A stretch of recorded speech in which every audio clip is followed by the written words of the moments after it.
সুপ্রতিষ্ঠিত সমুন্নত করার জন্য রাসূলকে প্রেরণ করেছে। সুবহানাল্লাহ। সমস্ত দিন ধর্ম অথবা ধর্মমতের উপরে ইসলামকে সমুন্নত করার জন্য আল্লাহ তাআলা তার রাসূলকে প্রেরণ করেছেন। সুবহানাল্লাহ।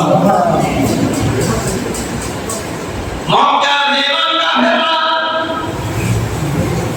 আল্লাহর হাবিবকে তাদের দলে ফেরানোর জন্য বলেছিল, মুহাম্মদ তুমি যে ধর্মের কথা বলো, যে ইসলামের কথা বলো, বড় সুন্দর, বড় ভালো, এক কাজ করো, আমরা আর তোমার মাঝে আমরা সমঝোতা করে ফেলি। বলেছি কিভাবে সমঝোতা? আমরা যে মূর্তির দেবী লাত মানাত উজ্জা সাইবার পূজা করি, এগুলোর মধ্যে তুমিও সময় দিবা, তোমরা যে মসজিদে যায় আল্লাহর গোলামি করো, আল্লাহকে ডাকো, আমরা সেখানে যাই সেজদা দেব, ফিরে চলে চলি। আমাদেরকেও কিছু মানো আর তোমারটাও কি আমরা কিছুটা মানে সমঝোতার ভিত্তিতে চলি। আমার প্রিয় ভাইরা,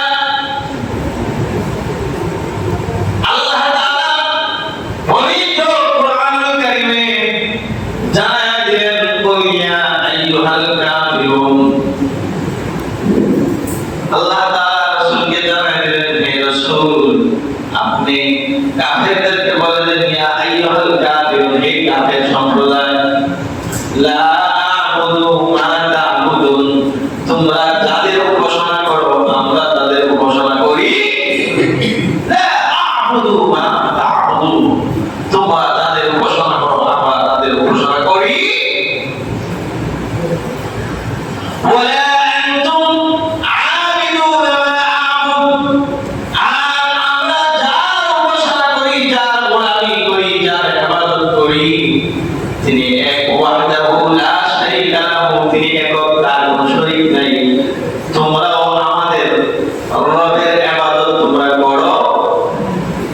ওয়ালা আনতুম আ'বিদুনা মা আ'বুদ লাকুম দীনুকুম ওয়ালিয়া দীন, তোমাদের ধর্ম আছে তোমরা পালন করো, তোমাদের ধর্ম তোমরা পালন করো। ওয়ালিয়া দীন, আমাকে আল্লাহ তাআলা একটা সংবিধান দিয়া, একটা দিন দিয়া, একটা মিল্লাত দিয়া, একটা গঠনতন্ত্র দিয়া, একটা সংবিধান দিয়া আল্লাহ তাআলা দুনিয়াতে পাঠাইছেন। সুবহানাল্লাহ। সুতরাং আমাকে আল্লাহ তাআলা যে মিশন দিয়া, যে দায়িত্ব দিয়ে দুনিয়াতে প্রেরণ করেছেন, আমি সেই মিশন বাস্তবায়ন করার জন্য আমি চেষ্টা করেই যাব। জোরে জোরে বলো সুবহানাল্লাহ।